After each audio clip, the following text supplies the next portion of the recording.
మనమైతే పాత గంగవరం నిన్నేదైతే విషాదకరమైన ఘటన జరిగిందో ఆ ప్రాంతంలో ఉన్నాం. 7 స్నేహితులు ఫ్రెండ్షిప్ డే కదా, సరదాగా గడిపి ఈ క్షణాలను లైఫ్ లాంగ్ లీడ్ చేసుకుందాం, జ్ఞాపకంగా ఉంచుకుందాం అనుకున్నారు. కానీ అంతలోనే ఒక భార్య అలా 7 స్నేహితులను అమాంతం ముంచేసింది. ఒకరికొకరు చెల్లా చెదిరైపోయారు. రాళ్లల్లో ఇరుక్కుపోయిన వాళ్ళు కొంతమంది అయితే, 2 మాత్రం నేరుగా ఆ నీళ్ళల్లో మునిగిపోయి ఆ అలలకు చిక్కి లోపలికి వెళ్ళిపోయారు. గల్లంతైన 2 కోసం 24 గంటలుగా కూడా గాలింపు కొనసాగుతూనే ఉంది. అయినప్పటికీ కూడా ఇప్పటికీ వాళ్ళ ఆచూకీ మాత్రం తెలియలేదు. కానీ సమీపంలోనే ఆ కుటుంబాలు మాత్రం ఎదురు చూస్తున్నారు, బాడీస్ ఏమైనా వస్తాయా, లేకపోతే వీళ్ళు ఎక్కడైనా ఉన్నారా అని ఏదో ఒక చిన్న ఆశతో వాళ్ళందరూ ఎదురు చూస్తున్నారు. కానీ మీకు అందరికీ తెలుసు, గతంలో కూడా బీచ్ ప్రమాదాలపైన ఎన్నో అవగాహన కల్పిస్తూ వీడియోలు కూడా రిలీజ్ చేశాం. అసలు ఎక్కడ బీచ్ చాలా డేంజరస్, ఎక్కడ సేఫ్గా ఉంటుంది, ఎక్కడ ఎంజాయ్ చేయొచ్చు, ఎక్కడ ప్రమాదాలు పొంచి ఉంటాయని ఎప్పటికప్పుడు చెప్తూనే ఉన్నాం. కానీ నిన్న ఫ్రెండ్షిప్ డే రోజు జరిగినటువంటి విషాదకర వార్త మాత్రం చాలా బాధేస్తోంది. స్థానికంగా మీరున్నారు, అలాగే టెంపుల్కి సంబంధించిన కమిటీలో కూడా ఉన్నారు. జనరల్గా ఇక్కడికి ఎవరిని అలౌ చేయరు, కానీ క్రేజ్ కొలిది చాలామంది తెలియకుండానే వస్తున్న పరిస్థితి. బట్ నిన్న ఏం జరిగిందండి? అయితే నిన్న ఫ్రెండ్షిప్ డే సందర్భంగా వాళ్ళు ఫొటోస్ తీసుకుందామని మన పాదగంగవరం యూట్యూబ్ల ద్వారా మరి ఇన్స్టాగ్రామ్ ద్వారా చూస్తున్నారనమాట. చూసి ఇక్కడికి ఎంజాయ్ చేద్దామని వచ్చారు. వాళ్ళు ఫ్రెండ్షిప్ డే సందర్భంగా ఎంజాయ్ చేద్దామని వచ్చారు. అంటే మరి మాకు కూడా చాలా బాధాకరమైన విషయం ఏంటంటే, మనుషులు చనిపోవడం చాలా బాధాకరమైన విషయం. కానీ ఇటువంటి ప్రదేశాల్లోకి రాకూడదు. ఎందుకంటే ఈ ప్రదేశాలు ఎటువంటివి అంటే మనుషులు చాలా అరుదుగా ఉండే స్థలం అన్నమాట ఇది. అంటే ఎవరు ఇక్కడ ఉండరు, ఎందుకంటే ఇది నిషేధించబడిన స్థలం. ఇది ఇక్కడ మాధవస్వామి టెంపుల్ ఉంది కాబట్టి మా గంగవరం గ్రామస్తులు 4 గ్రామాల ప్రజలు ఇక్కడ నిత్యం పూజలు చేస్తారు కాబట్టి వాళ్ళకే పర్మిషన్ ఇచ్చారు. అంటే వాళ్ళు వచ్చి సంవత్సరానికి ఒకసారి కనుమ పండుగ రోజు, మాఘ పౌర్ణమి రోజు పండుగ చేసుకుంటూ వాళ్ళు వెళ్ళిపోతుంటారు అనమాట. అయితే ఆ యొక్క పూజలు పురస్కారాలు జరుగుతున్నాయండి. ఇక్కడ కూడా పోలీస్ డిపార్ట్మెంట్ వారు కావచ్చు, అలాగే స్టీల్ ప్లాంట్ యాజమాన్యం కావచ్చు, గంగవరం పోర్టు కూడా వీళ్ళు ఏంటంటే పర్మిషన్ ఇస్తున్నారనమాట. అక్కడ టెంపుల్ ఉంది కదా, మనం టెంపుల్కి వెళ్ళడానికి భక్తులు అడ్డుకూడదని వాళ్ళు మాకు గేట్ వదిలితే, ఏంటంటే వీళ్ళు గుడి భక్తుల కంటే ఇక ఫ్రెండ్స్ కానీ లేకపోతే సెల్ఫీలు రీల్స్ చేసుకోవడానికి ఫోటో షూట్స్ కానీ వీళ్ళందరూ వచ్చేస్తారనమాట. పోనీ రావచ్చు, వచ్చారు, ఓకే. కానీ ప్రమాదకరమైన స్థలం ఈ సముద్రం. ఈ సముద్రం అంటే ఎవరికి చుట్టం కాదు కదా. ఈ సముద్రంలో మేము మత్స్యకారులు గజేతగాళ్ళే ఇక్కడికి రావడానికి భయపడతారు, ఇక్కడ వేట చేయడానికి భయపడతారు అన్నమాట. అటువంటి ప్రదేశం ఇది. అలాంటిది వీళ్ళు కొండ ఎక్కి దానితో అక్కడ ఉండే చాలా చాలా ప్రమాదకరమైన స్థలంలో దిగి ఫొటోస్ దిగుతుంటే ఇంకా భగవంతుడి దేవుళ్ళ 5 బతికారు, లేకపోతే ఇంకా వాళ్ళు కూడా చనిపోయి ఉండేవాళ్ళు. ఇప్పుడు ఇక్కడ నిన్న వీళ్ళు ఇక్కడ నిల్చున్నారు కదండి, అసలు అది అంతవరకు సేఫ్టీ? ఇక్కడ నిల్చుండే ప్రదేశం అండి. ఇక్కడ గజేతగాడు కూడా నిల్చోడనమాట. ఎందుకంటే ఇక్కడ అలలు ఎనీ టైం వస్తుంటాయి, ఎనీ టైం అలలు వచ్చి కొడుతుంటాయి అనమాట. ఇంచుమించు ఎన్నో టన్నుల వాటర్ వచ్చి కొడుతుంటుంది ఇక్కడ.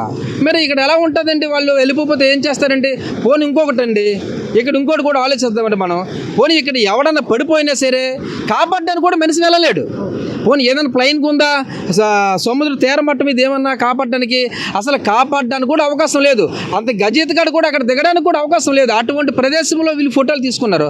ఒకళ్ళు పడిపోయినా వాళ్ళు వచ్చి బాబు మమ్మల్ని కాపాడండి కాపాడండి అని దిగడానికి కూడా అవకాశం లేదండి. ఇక్కడ చిన్న పిల్లలు అయితే పోనీ తెలీదు అనుకోవడానికి, కొంచెం యూత్ వీళ్ళందరూ అంటే మంచి చెడు అన్నీ తెలిసేటటువంటి వయసే.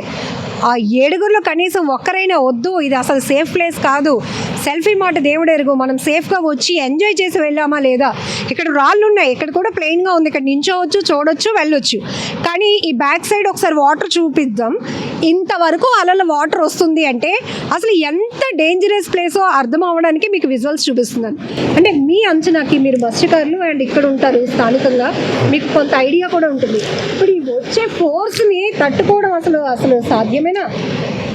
ఇక్కడ పెద్ద పెద్ద బోటులు కూడా ఇక్కడికి అప్పుడప్పుడు వలలు వడ్డుతుంటారు. మత్స్యకారులు సముద్రం వేటకు వచ్చి ఇక్కడ వలలు వేసి చేపలు పడుతుంటారు. మనుషులు ఏంటంటే ఎన్నో టన్నులను బరువున్న బోటులే బదలైపోతాయి. అలలు అంత గట్టిగా వస్తుంటాయి అన్నమాట. అంటే ఇక్కడ మత్స్యకారులు కూడా బోట్ల మీద వేటాడడానికి కూడా ఇటువంటి ప్రదేశాల్లో భయపడతారు. ఎందుకంటే అలలు కొట్టిన దెబ్బకి బోట్లు ఎన్నో బదలైపోతుంటాయి. మనుషులు కూడా మత్స్యకారులు కూడా ఎంతోమంది చనిపోయారు కూడా ఇటువంటి ప్రదేశాలు. అటువంటి డేంజర్ పొజిషన్ అనమాట. ఇదే కాదండి, సముద్రం స్నానం అంటే డేంజర్. ఈ గంగవరం బీచే కాదండి. నేను వచ్చే విన్నపం ఏం చేస్తున్నానంటే ప్రజానీకానికి కానీ విద్యార్థులకు కానీ లేకపోతే స్టూడెంట్స్కి కానీ అందరికీ నేను చెప్తున్నానంటే తెలుసుకోవాల్సింది ఏంటంటే సముద్రం స్నానము ఎవి డేంజర్. సముద్ర స్నానం ఒకవేళ మీరు చేయాలనుకుంటే జనవరి కానీ ఫిబ్రవరి కానీ మార్చి కానీ ఈ 3 months కూడా అలలు చాలా తాకిడి తక్కువ ఉంటుంది కాబట్టి సముద్రం కూడా సమంగా ఉంటుంది కాబట్టి అప్పుడు స్నానం చేయడానికి ఏదైనా అవకాశం ఉండొచ్చేమో. అది కూడా సముద్రం ఎవరికి చుట్టం కాదు. సముద్ర స్నానం డేంజర్. నేను మత్స్యకారులే, మేము సముద్రానికి ఎదురెత్తగలం, మేము గంగపుత్రులను ఎదురెళ్ళగలం, కానీ మేమే భయపడతాం సముద్ర స్నానం చేయడానికి. సముద్ర స్నానం అంత డేంజర్ అనమాట. చాలామంది అనుకుంటారు లోనకి వెళ్తే కదా ప్రమాదం జరుగుతుంది అనుకుంటారు. లోనకి వెళ్ళవసరం లేదండి. మీరు ఒడ్డుని ఇలా కాలు పడితే తీసుకెళ్ళిపోతుంది సముద్రం. అంత డేంజర్ అనమాట. ఇదే నదులు కాదండి, ఇది లేకపోతే చెరువులు కాదండి, ఇవి సముద్రం అని అంత డేంజర్ అనమాట. అంత డేంజర్ అయిన ప్రదేశంలో ఇప్పుడు సముద్ర స్నానం చేయకపోతే ఎవరు చనిపోరు కదా. ఇప్పుడు 2 వ్యక్తులు చనిపోయారు, ఎంతోమంది చనిపోతున్నారు అనమాట. ఈ మెసేజ్ జనాల్లో తీసుకెళ్ళండి. ఎంతోమంది చనిపోతున్నారు, వాళ్ళ కుటుంబాలు వాళ్ళ బంధువులు ఎంతో దుఃఖంలో ఉండిపోతున్నారు అనమాట. సముద్ర స్నానం చేయకండి. మహాశివరాత్రి నాడు ఆ శివుడు పరమేశ్వరుడు ఆ రోజు నేనైతే స్నానం చేస్తాను, మత్స్యకారుడండి. ఆ రోజు నేను స్నానం చేస్తాను, అది కూడా ఒడ్డుని అలా మునిగేసి వెళ్ళిపోతాను అనమాట. మేమే అంత భయపడుతుంటాము. మా మత్స్యకారులు ఎంతో మంది చనిపోతుంటారు అనమాట. వాళ్ళు చూసి కూడా మీరు తెలుసుకోకపోతే ఎట్లాగండి మేడం గారు? ఇదంతా ఒక ఆవేదన. ఎందుకంటే పిల్లల్ని కోల్పోవడం అంటే ఆ తల్లిదండ్రులకు ఎంత గుండె కోత. ఒక్కసారి ఆలోచించండి. అందులోనూ ఇక్కడ ఇలా జరిగింది అని బంధువులు చుట్టాలు కుటుంబ సభ్యులు వచ్చి చూసినాక పిల్లల్ని అసలు ఎలా క్షమించగలుగుతారు? వాళ్ళకి తెలియదు అసలు ఈ ప్లేస్కి రావచ్చా, ఈ ప్లేస్లో సెల్ఫీలా సరదాలా, ఏమి ఇక్కడ ఉండి ఫోటోలు తీసుకొని నేరుగా ఇంటికి వచ్చేస్తే కాదా అన్నట్టు. ఒకటి ప్రమాదం జరిగింది, దురదృష్టవశాత్తు 2 అయితే గల్లంతయ్యారు. ఇందులో మనం ఎంత బాధపడాలో ఇట్లాంటి విషాదకర పరిస్థితుల నుంచి కూడా చాలా మెసేజ్లు తెలుసుకోవాల్సిన పరిస్థితులు కూడా ఉన్నాయి. సో ఇది పూర్తిగా నిషేధించబడినటువంటి ప్లేసు. కేవలం మాధవ స్వామి వారి జాతర జనవరిలో జరుగుతుంది.